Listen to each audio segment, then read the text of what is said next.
Before men built their homes upon the fertile banks of the Nile, before a single word for river was spoken, there was only movement, a pulse beneath the silence of the earth. From the caverns of the unseen flowed a current that did not yet know its name, carried no fish, no reflection, no life, only a yearning to move, to touch, to become something more than darkness. They said it was none, the primordial sea, but this stream was different. It was a thought inside the deep, a thought that longed to see. And so the dream began. Through the folds of time, the current rose, gentle and curious, until it touched the surface of the sleeping world.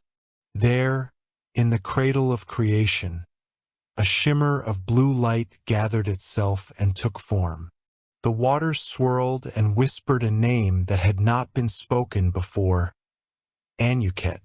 She opened her eyes like two reflections of dawn, rippling through the void. Her body was a river without banks, her hair a cascade of starlight. She did not yet walk upon the earth, for there was no earth to walk upon, only the yearning current that sought to touch something solid, something alive. "Why do I move?" she whispered to the horizon. "Because even dreams must flow," answered a distant voice, deep and infinite, the voice of Ra, the sun that was still half asleep. And thus, Anuket flowed through the emptiness, tracing the path that light would one day follow. When Ra rose for the first time, his rays kissed her surface, and steam rose from her like breath. That was the first dawn, and the river learned warmth. When time rippled forward, mountains rose from the silence, and the Nile carved its way through them like memory through a sleeping mind. The goddess followed every curve, blessing each stone with the patience of eternity. The land awoke around her, papyrus, lotus, ibis, all learning her rhythm.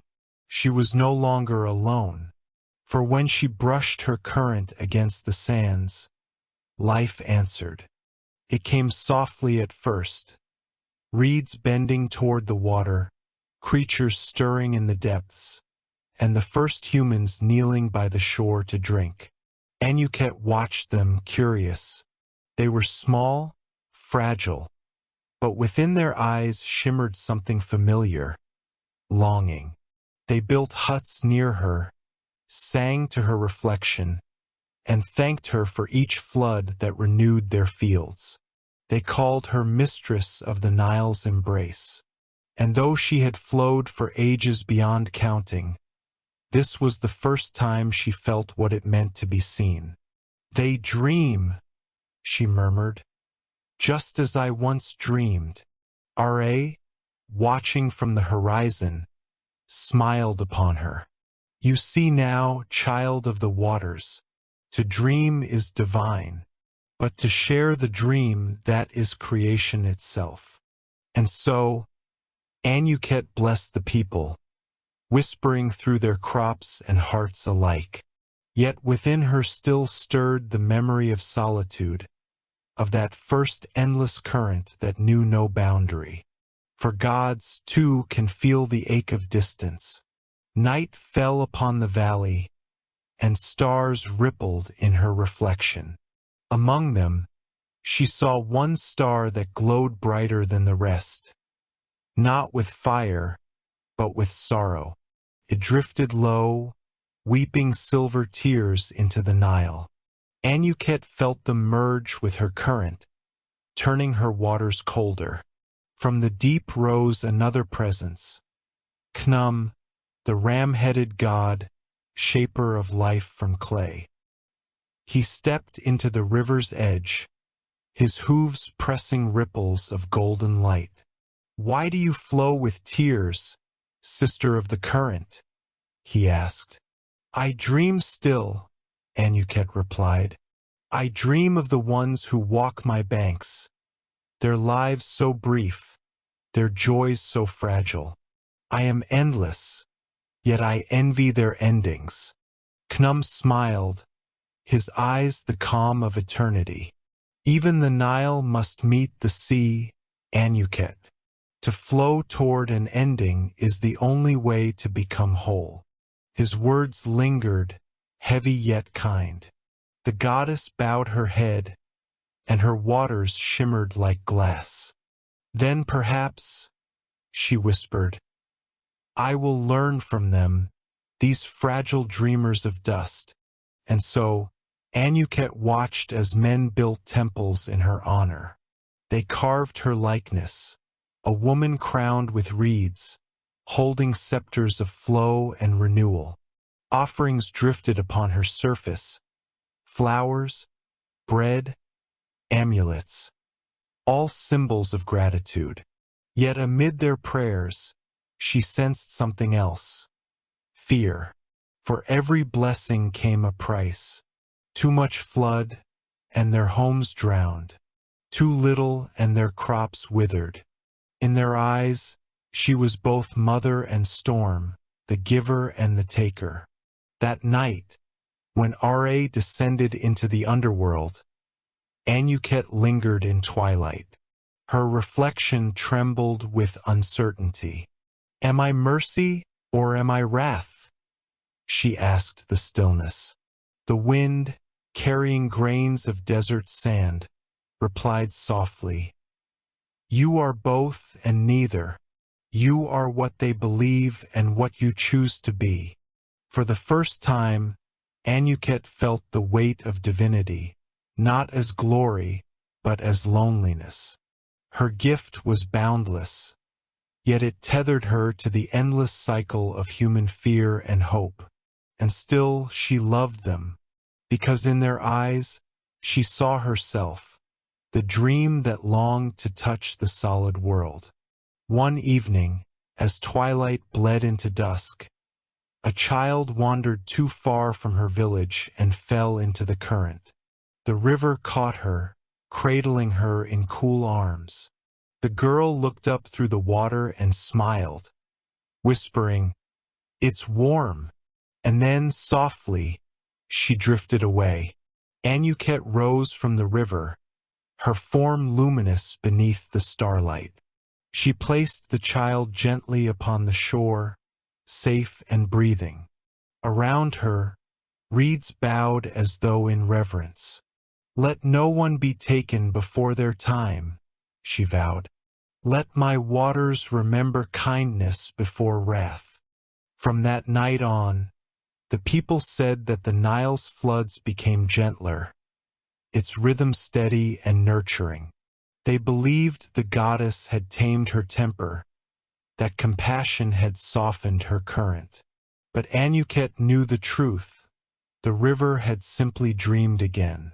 As dawn rose, Ra returned across the sky, and his light danced upon her surface like laughter. The air shimmered with peace.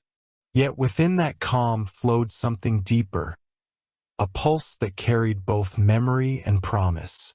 For though the goddess had found meaning in the love of mortals, she also understood the greater truth whispered by the wind. All dreams, even divine ones, must awaken. But not yet, for now the river flowed, and within its current, the goddess slept, dreaming of men, and the world they would one day build beside her. The river slept lightly that season. Its surface wore the pale sheen of worry, and the reeds along the banks rustled with rumors. The moon measured the nights with patient silver, and each measure ended the same. The Nile hesitated. It swelled, but then it sighed and stilled, as if listening for a permission that did not come. Farmers pressed their palms to the earth and felt it breathe too shallowly. Priests of the house of life laid blue cloth on altars, hoping color could coax water. Children walked the familiar lines where flood should have drawn its shining script and traced them with sticks, pretending, so that the ground would not feel forgotten.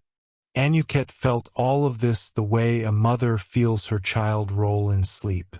She moved softly through her own current, seeking the snag.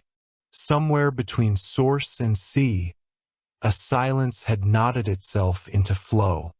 At Elephantine, where rocks wear the memory of cataracts and ibis step like careful scribes, 3 mouths of the river greeted the city. On an island of granite, the temple of Anuket, Satis, and Knum kept watch. Lamps burned like small suns. Papyrus scribes breathed ink into reeds. Offerings glimmered on the water like a procession of patient stars. Anuket rose from the river in a crown of reeds and a dress made of moving light. She walked unseen among her own priests and touched their foreheads with cool blessing. They shivered and took it for a breeze. "Why do you hesitate?" she asked the flow that was herself. From the eddies came an answer, thin as a thread. "Because they fear me." The next morning the hymn was different.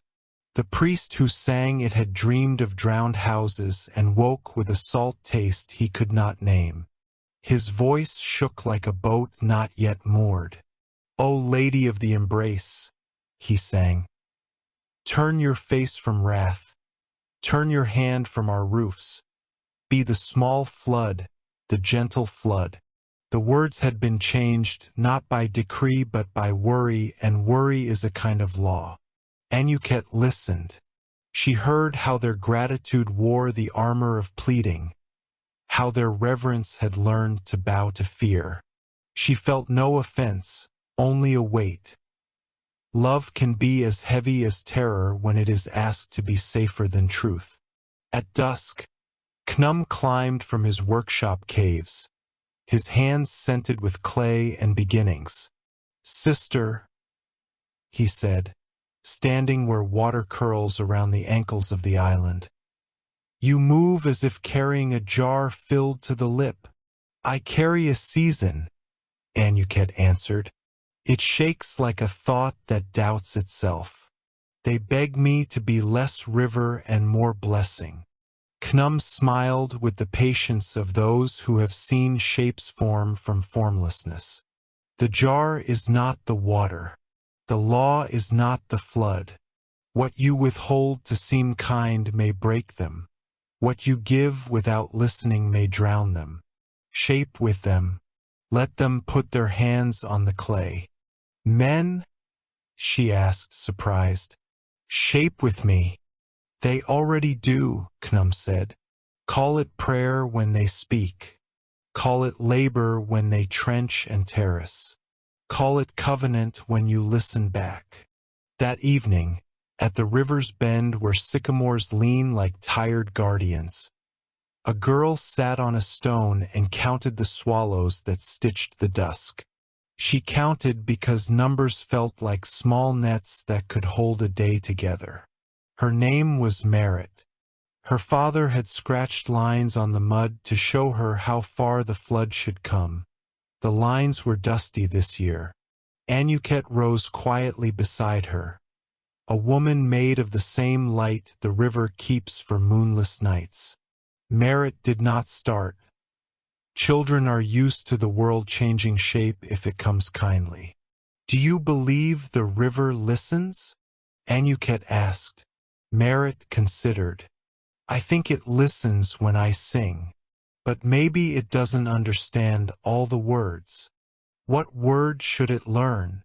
Merit traced a line with her toe where water had reached last year. Together, on the island, Anuket spoke to the high priestess in the hush between lamp lightings. "Call them," she said, "not only the priests and the officials, but the farmers, the carvers, the bakers, the boatmen, the midwives, the ones whose days are braided with my breath. Call them at the river's edge at dawn." At first light, the embankment swelled with bodies and hope. Some came with offerings, some with tools, some with nothing but their listening. Anuket rose where everyone could see the water but not she, for gods are easier to hear when they are not seen. Her voice moved through the morning like a veil lifted slow from a face. "You fear me," she said, "and I have heard your fear. I will not answer fear with pride. But neither will I starve the fields that learned my name. Let us make a promise against dread." Knum stood at her side, and Satis, arrow-eyed guardian of the cataracts, stood at the other. The three who keep the gates of flood and form and arrival sang in turn. Satis, measure. Knum, shape. Anuket, flow. Then the people answered, each trade in their tongue. The farmer, "We will terrace and channel, not wait and wail." The boatman, "We will sound the shallows and tie the ropes where banks remember to hold." The brickmaker, "We will raise thresholds a hand higher than last year's fear." The midwife, "We will teach breath to those born in the flood month, so they do not learn panic as their first song." The scribe, "We will record not only years of ruin but years of rightness, so memory becomes a bridge instead of a pit." The priestess, "We will sing thanks that do not disguise themselves as warnings." Merit, from the crowd, brave with the certainty of small truths, "We will count together." Anuket felt the river loosen, the knot of silence beginning to unbind. Work began before the sun reached its sharpness. The old channels were cleared of reeds and bad memory. New spillways were cut with copper and persistence. Children ran messages. Elders sat in shade and pointed with the wisdom of knees that remembered other summers. Anuket moved within the water, letting her body feel where the ground had forgotten to drink. She tilted here, rose there, taught the current to read the hands that read her. Where a bank was weak, she braided the flow with gentleness. Where a field pulsed dry, she leaned in with insistence. By noon, the Nile had found its breath again. Not a rush, not a refusal, but a deliberate arriving. It came at twilight, when lamps are lit to reassure the dark that it is welcome. The river rose a hand, then another, then paused as if asking a question no one would be punished for answering. A boatman set a reed afloat. It drifted to the exact notch cut that morning. The crowd exhaled in one long, relieved chord. Anuket lifted her hands beneath the surface. No flash, no spectacle, and the swell deepened to the promise they had made together. Doorstones kissed water without swallowing it. Channels carried silver into thirsting furrows. Children shouted, then hushed as if afraid they might scare away the rightness. On the island, the priest struck a drum softly, heartbeat for the city. 3 days the flood held steady, and on the 4th, the high priestess declared a feast. Crowns of reeds, cut from the gentle banks, were woven and placed on heads dusty with work. Bread shaped like fish swam across tables. Dates shone like small obedient sons. Song rose that had no bargaining in it, only gratitude with a clear back. Merit carried a basket twice her comfort and was helped by hands she did not know without needing to ask. At the river's edge, she set a little crown of reeds upon the water and watched it spin slowly, then drift toward mid-current as if following a mark only the river could see. Anuket watched it too, and felt the crown as lightly as a mother feels a child tuck into sleep at the right hour. That night, a scribe sat by the temple wall where coolness collects and wrote what had happened. Not in the language of miracles, but of learnings. He drew the map of the new channels, marked the heights, the days, the taste of the water when it turned sweet. Above his papyrus, a single bright star moved a little closer to the horizon, and he wrote that down too, because the world speaks many dialects of the same sentence. Anuket stood behind him unseen. "Write one more thing," she whispered. He dipped his reed. "What, lady?" "Write that we were not saved. Write that we learned to save one another." He paused, then wrote it as if engraving permission into time. When the feast quieted and the lamps made small warm islands on the stone, Anuket lay down within herself and dreamed. In her dream, the Nile was a cord braided from 3 strands: her own desire to bless, the skill of hands that know their banks, the courage of voices that ask without pleading. She dreamed the sea leaning closer as if hearing a song it wanted to remember. She dreamed boats sliding not as escape but as exchange. She dreamed merit grown, teaching children to count swallows and channel water and listen both to floods and to those who fear them. And at the dream's edge, where the world hums before naming, she felt Ra's warmth, approval without command. "You have made a covenant," the sun said as if it were already morning. "With them," she answered. "And with yourself," he added gently. At dawn, the river left a gift upon the temple steps, a smooth black stone shaped like a tear that had learned patience. On its surface, lines shimmered faintly like the memory of rain. No one could lift it at first. It slid from fingers unless they were 3 together. When Merit, the high priestess, and the brickmaker placed their hands at once, the stone settled into their palms and let itself be carried to the altar. The priestess laughed, the kind of laughter that heals embarrassment. "The lady insists we keep learning together," she said. They set the stone where offerings gather. It was warm all day, as if lit from within by the season itself. From the west, the desert sent wind. Not harsh, not scouring, but a soft, dry hand that stroked the tops of barley and told them not to be afraid of the sun's languages. Dunes paused their slow pilgrimage and stood as walls where walls were needed. Even sand can be a kind of ally when listened to with respect. Anuket, pleased, braided a ribbon of coolness into the wind and let it wander the alleys. Before the flood turned, the temple called another gathering. The scribe read what had been written, not as the past, but as a lesson to repeat. "Each year," he said, "we will meet before the swell. We will clear the channels, measure the thresholds, share the maps, ask the midwives what breath requires, ask the boatmen where ropes hold best. We will not wait to fear." Knum nodded like a teacher whose students have just taught him a new word. Satis leaned her spear against the wall and smiled with the relaxed mouth of a sentinel who trusts her neighbors. News travels best along water.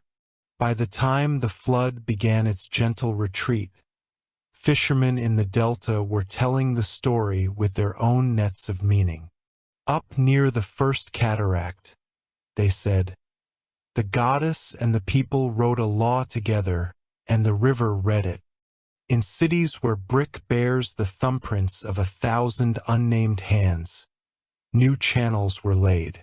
In villages where a single date palm is a landmark and a promise, thresholds rose the height of a child's hand. The covenant moved like a fragrance, felt more than seen, shared more than stored.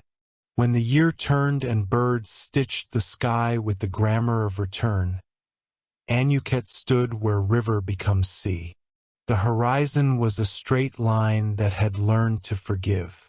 She thought of all the names they had given her: mistress of embrace, quickening flood, she who crowns the banks, and felt none as sweet as the one merit had taught her. Together, she knew there would be years of too much and not enough. She knew fear would come back like a weed that grows wherever attention forgets to root. But now there was a law that was not a decree, a law of listening shaped by many hands. The sea breathed in, the river breathed out. Between them, the world remembered how. The river was wide now, older and wiser, its waters threaded with stories.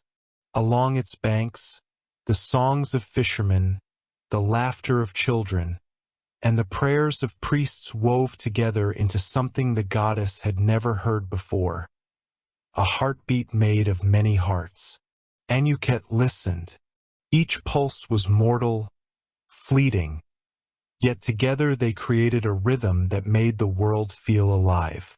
But among them was one sound unlike the rest, faint, delicate, but constant, as if a single drop of her water had learned to sing. Came from the delta, where the river's mouth kissed the sea. There was a small village that seemed to shimmer differently in her gaze. The people there did not simply pray to the river, they spoke with it.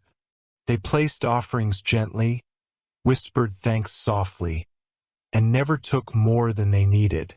They called her Mother Stream, and their words rippled through her depths like warmth through the cold. One night, as the moon laid its silver hand across the surface, Anuket felt something stir within her current. A flicker of mortal light, a dream not her own. And when she turned her gaze to the delta, she saw her. A young woman knelt by the water, her reflection dancing upon the ripples. Her hair was dark like wet sand, her eyes like liquid amber. She moved as though she belonged to the river, each motion slow, graceful, in rhythm with the tide. Her name, whispered by the night wind, was Neferu.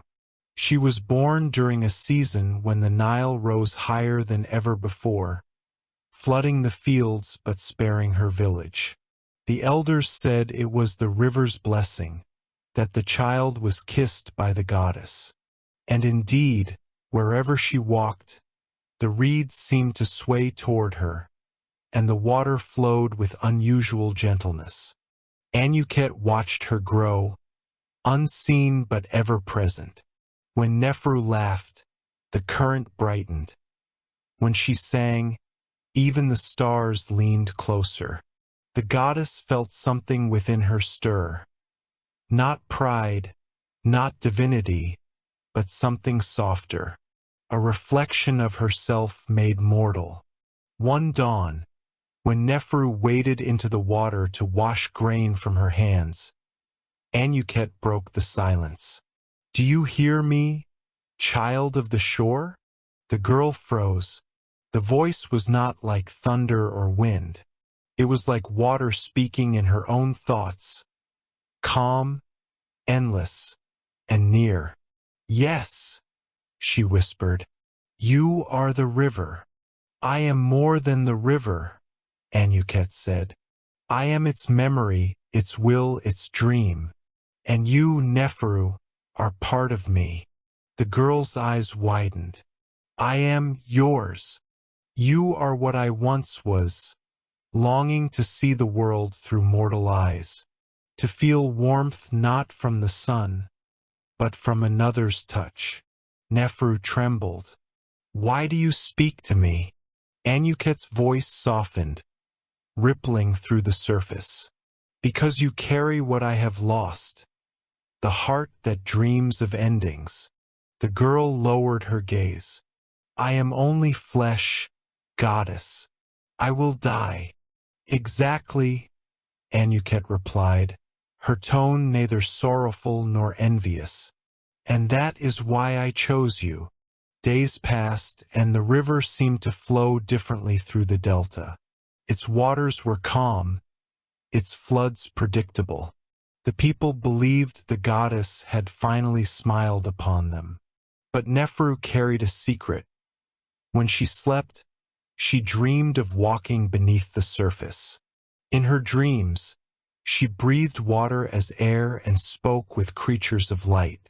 Sometimes, she saw Anuket, not as a woman, but as an endless form of shimmering blue, eyes vast as the sky.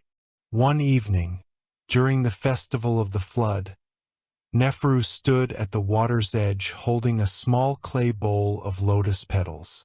The air was heavy with music and incense. As she bent to offer her gift, the water reached up, not violently but tenderly, and touched her wrist. The crowd gasped as the bowl floated upward, glowing softly before dissolving into mist. A murmur spread through the people. The goddess accepts. But when Neferu looked into the reflection, she saw her own face flicker, replaced, for a heartbeat, by Anuket's. The river had learned to wear her likeness. That night she dreamed again. This time, she stood within a great cavern of flowing light, where the ceiling was the night sky and the walls were made of current. Anuket stood before her, radiant, serene. "Why me?" Neferu asked. "There are many who worship you." "Because you do not worship," the goddess said gently. "You listen." Anuket reached out her hand, though it was not flesh, only water shaped by will. "Mortals and gods are threads in the same river, Neferu. But a river cannot know itself until it reflects upon its surface. You are that reflection." Neferu hesitated. "Will I live after this dream?" The goddess smiled, and her expression was both sorrow and love. "You will live in ways neither of us understand yet." When Neferu awoke, her skin was cool as the morning tide. Around her wrist was a faint, shimmering mark, like a band of water that would not dry. Seasons turned. The floods came and went, but always gentle. Crops flourished, and the people sang songs not just to the river but for Neferu, whom they now called the Blessed of Anuket. She became a healer, guiding her village with kindness and wisdom. Yet as years passed, she noticed her reflection changing, not aging, but glowing faintly beneath the moonlight. Her dreams grew longer, deeper. Sometimes she awoke with droplets upon her face, though her room was dry. The goddess was calling her home. One twilight, when the Nile shimmered gold beneath Ra's descent, Neferu felt the pull. She walked barefoot to the river's edge. The water parted slightly, forming a gentle path that led into its heart. Her people followed in silence, watching as she turned one last time. "Do not weep," she said softly. "The river remembers, and so shall I." Then she stepped forward, not sinking, not drowning, but becoming. The water embraced her, and the light of dusk wrapped around her form until she vanished completely. The river glowed with soft radiance that lingered through the night. When dawn came, the floods receded, and at the delta's edge bloomed a single blue lotus. It shimmered with a heartbeat that never faded. Anuket rose with the morning sun, her gaze tender yet distant. "She has returned to me," she whispered. Ra, passing overhead, paused his golden chariot. "And what have you learned, river dreamer?" "That divinity is not power," she said, her voice like calm waters. "It is remembrance. Through her, I have learned my own name again." Ra smiled. "And what name is that?" "Anuket," she replied. "The one who flows, not to rule, but to remember. And with that, the Nile shimmered brighter than it had in centuries, carrying songs of both gods and mortals. One current, endless, alive. The Nile had become more than a river. It was a memory that could feel. And somewhere deep beneath its tranquil face, in the slow and ancient current where the world's first dreams still flowed, Anuket drifted in silence. She did not sleep. Gods rarely did. But she remembered. Her memory was vast. Mountains eroded within it. Stars were born and died upon its surface. Yet now, within the depths of her own being, something new stirred. It was absence. Since Nefru's return to the river, Anuket felt both whole and hollow. The girl's essence had merged with her waters, weaving warmth into the eternal flow. But that warmth carried mortality. The Nile had become more than a river. It was a memory that could feel. And somewhere deep beneath its tranquil face, in the slow and ancient current where the world's first dreams still flowed, Anuket drifted in silence. She did not sleep. Gods rarely did. But she remembered. Her memory was vast. Mountains eroded within it. Stars were born and died upon its surface. Yet now, within the depths of her own being, something new stirred. It was absence. Since Nefru's return to the river, Anuket felt both whole and hollow. The girl's essence had merged with her waters, weaving warmth into the eternal flow. But that warmth carried mortality. For the first time, a goddess knew the taste of ending. When the gods of Egypt gathered in the court of light, Ra noticed the change. "You flow more quietly these days," he said, his voice glowing with the soft fire of dawn. Anuket stood before him, her form shimmering with translucent hues. "Quiet rivers run deep," she answered. Ra's smile faded. "And sometimes deep waters drown." Adam, the first light, turned his golden gaze toward her. "You have touched the mortal realm too closely, daughter of the flood. You have let the finite echo within the infinite." Anuket bowed her head. "Perhaps the infinite must remember its reflection, Father." Isis, who sat nearby weaving the threads of magic, leaned forward. "You speak as though you have seen something the rest of us have forgotten." "I have," Anuket whispered. "I have seen love survive in the space between breaths." The court grew silent. Even Ra's light dimmed slightly. Such words were dangerous, for they spoke of emotion among gods, something that blurred the sacred boundary between creator and creation. When she returned to the river, the waters welcomed her with soft murmurs. Every droplet carried a whisper of Nefru's laughter. Every current pulsed with her memory. But beneath the warmth, there was a tremor, something shifting in the deep. The spirits of the Nile's lower current, ancient beings older than the pyramids, began to stir. They were not gods, nor mortals, but the remnants of chaos, fragments of the first flood that had birthed creation itself. And they did not understand this new warmth. From the black silt of the riverbed, a voice rose, heavy as stone. "You have changed the flow, Anuket. You bring the scent of life to places that should remain untouched." Anuket's gaze pierced the darkness. "The river lives through change. The river is eternal," the voice boomed, rippling the surface above. "Eternity does not bleed." She closed her eyes. "Then let it learn." The waters roared that night. Villages along the banks awoke to the sound of thunder without storm. waves without wind. Crocodiles vanished from their pools, and even the reeds bowed as if fearing what passed beneath them. In the depths, Anuket stood before the ancient being, a shadow shaped like current and night. It was Kemet, the forgotten current, the embodiment of stillness before motion.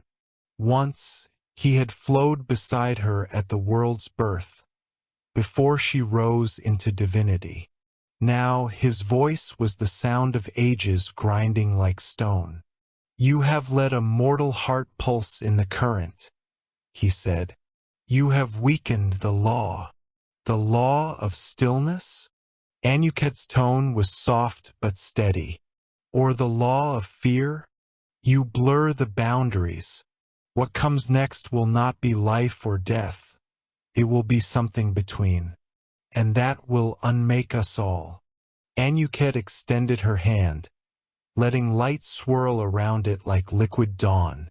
"Then let it unmake me first." For a moment Kemet hesitated. Then the waters convulsed. Shadows coiled around her, dragging her downward through layers of silence and darkness. The weight of the deep pressed upon her like the memory of creation itself. Above the surface, the Nile grew still, frighteningly still. No ripples, no current, only a perfect reflection of the stars. The people called it the night of the breathless river. They said the goddess had been taken by her own waters. But deep below, Anuket found herself within a vast expanse, a place where sound was memory and light was thought. It was the beginning again. There she saw them, the first currents, shapes that drifted like sleeping gods. They were the breath of Adam before he spoke, the silence before Ra's fire, the dream before life. One of them stirred. "Why do you wake us, daughter of flow?" "I do not wake," Anuket said. "I seek understanding." "Understanding is a flame," said another voice. "It consumes what it touches." "Then let me burn," she answered. The stillness trembled. From the heart of that void, she saw a faint light, small, fragile, but familiar. It was Neferu, or rather, what remained of her spirit, glowing, drifting through the memory of water like a dream refusing to fade. "Neferu," Anuket whispered, "why are you here?" The mortal's voice was like a sigh of tide against sand. "Because you carried me here, because the river dreams of those who love it." Anuket's eyes softened. "You should rest." "I cannot," Neferu said. "Not while you are lost." The goddess bowed her head, tears of pure current falling into the dark. "Then let us not be lost." The void shifted. The ancient shadows recoiled as the river's heart began to pulse. Softly at first, then stronger, louder, until the silence itself broke. The Nile moved again, and with it the world breathed. Anuket rose through the layers of dark water, carrying with her the warmth of the mortal she loved and the stillness she had defied. When she breached the surface, the first light of dawn was waiting. Ra's chariot paused above her. "You have returned," he said, his voice a mixture of awe and warning. "I have returned changed," she replied.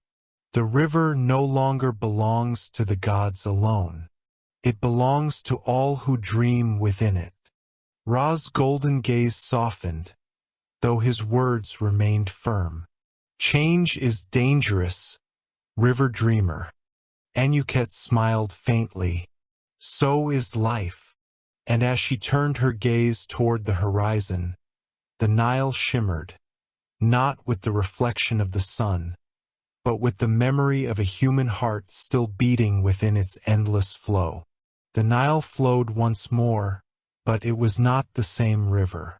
Its song was different, No longer the endless chant of divine order, but something alive, trembling, full of memory.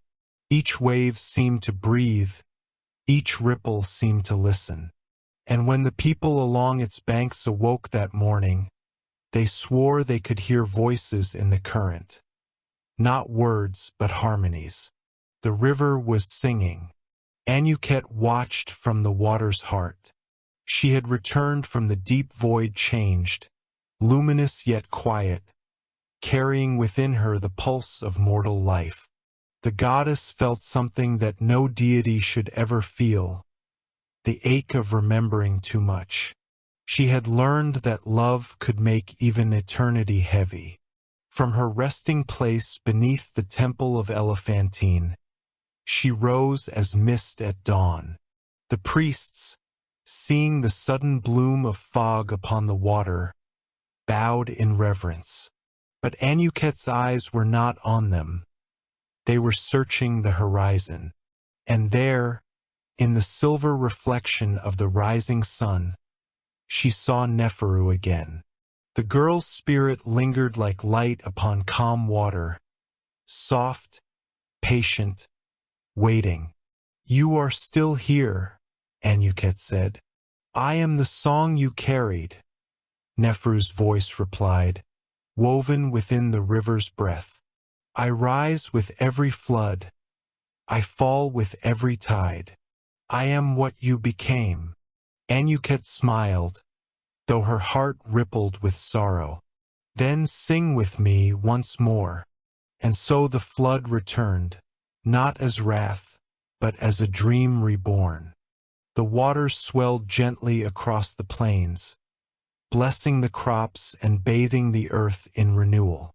The people danced barefoot in the tide, unafraid, laughing as the current embraced their homes. It was the kindest flood the Nile had ever known. From the heavens, Ra watched in silence. His golden chariot hovered above the horizon, reflecting upon the moving waters below. "You have changed the world, river dreamer," he said. Anuket's voice rose through the mist, calm but certain. "I have only reminded it to feel." Ra's tone was neither harsh nor approving. "The gods will not all agree." "Let them disagree," she answered softly.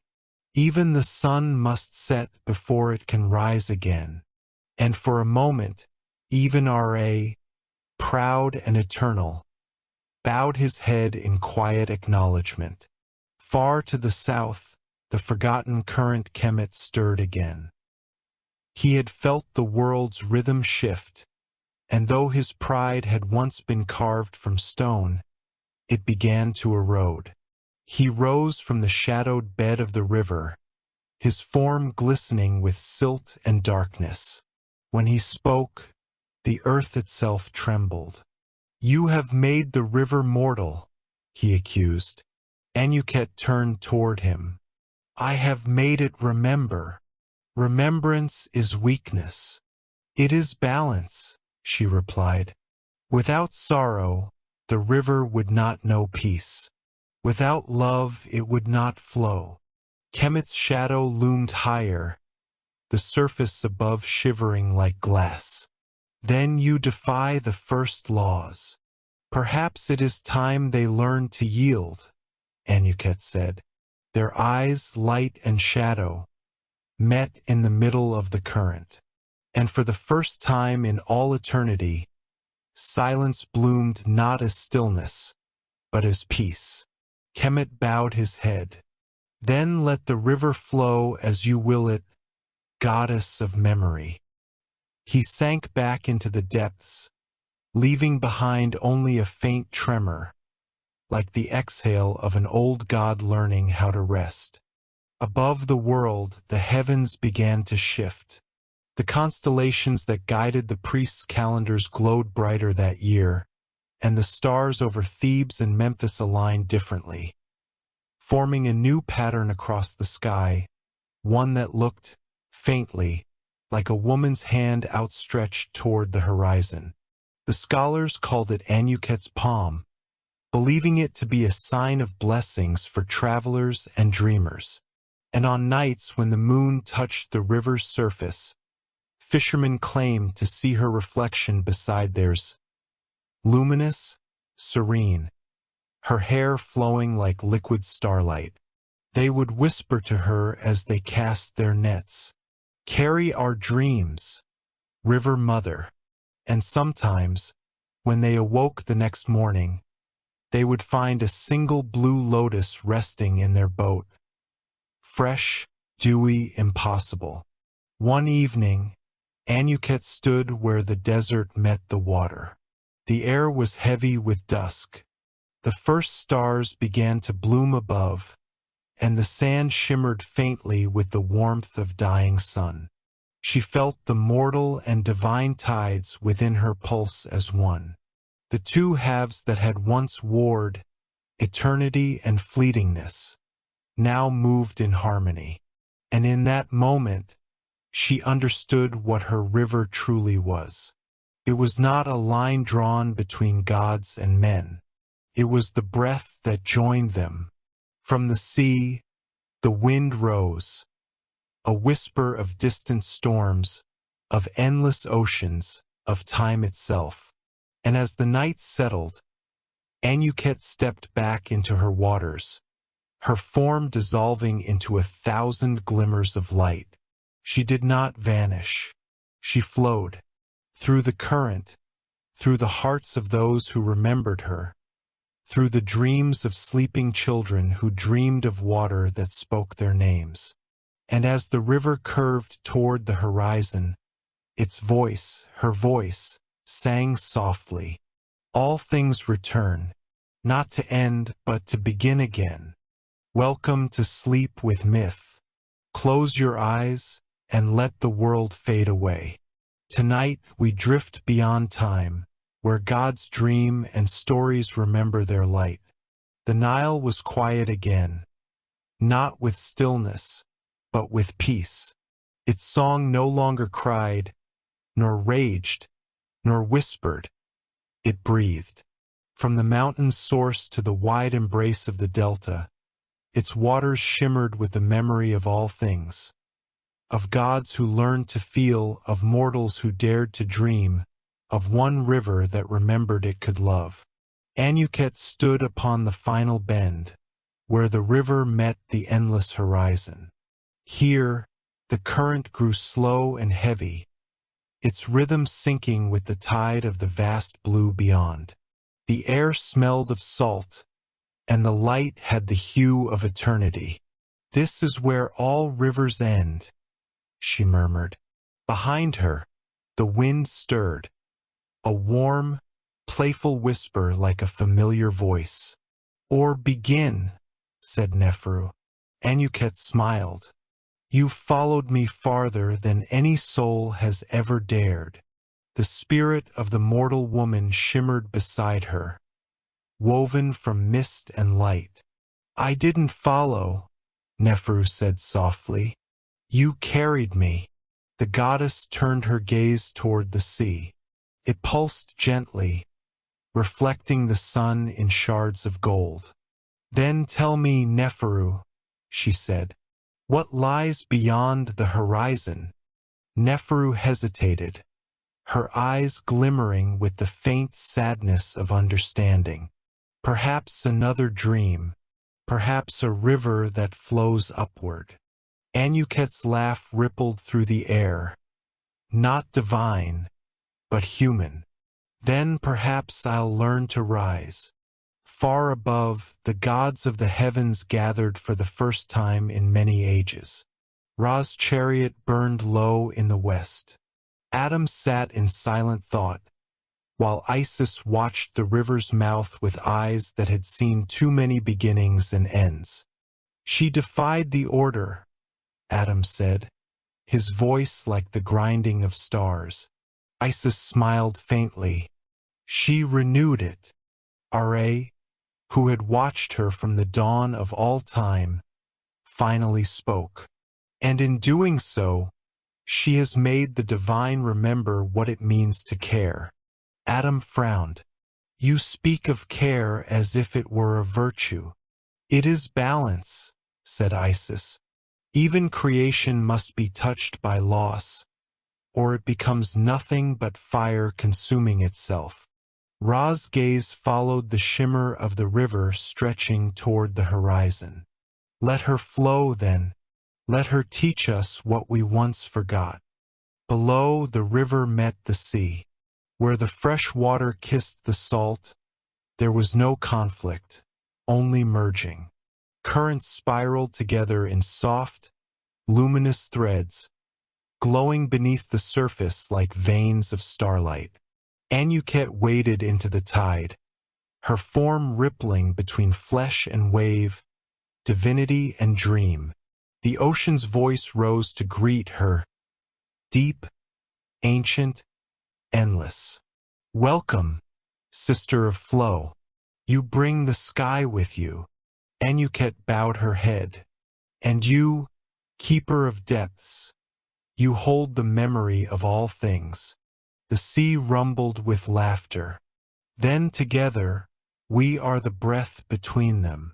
For a long moment, they stood as two infinities touching, one born of motion, one of stillness.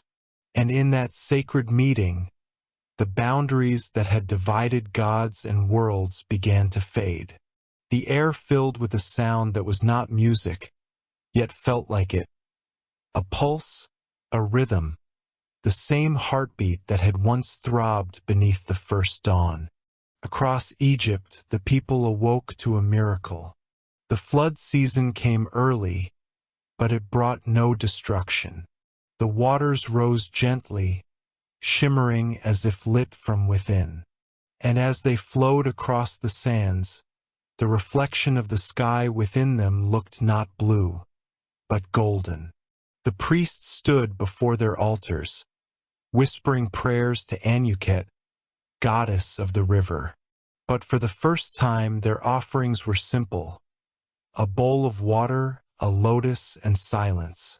Because they understood now, the river needed no words. It only needed to be remembered. Years turned to centuries, and centuries became ages. Empires rose and fell along the Nile's edge. But through every age, through drought and flood, peace and conquest, the river kept its promise. When the wind blew from the south, it carried a voice across the reeds. Flow gently, children of dust.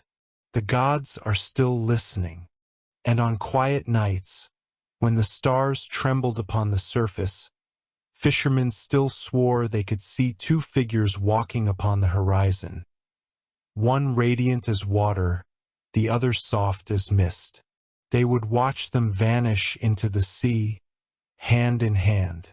In the deep beyond, where time forgets its name, Anuket became one with the tide. Her memory spread through oceans and clouds, returning again as rain upon distant lands. Every droplet that kissed the earth was a fragment of her, the goddess who had once dreamed of a mortal, and through that dream had taught eternity to feel. And so it was said, when the Nile whispers at dusk, it is not the sound of current or wind. It is Anuket remembering Neferu. It is love, flowing endlessly, finding its way home. Thank you for listening to Sleep with Myth. May your dreams flow softly tonight, and may the river within you remember its song.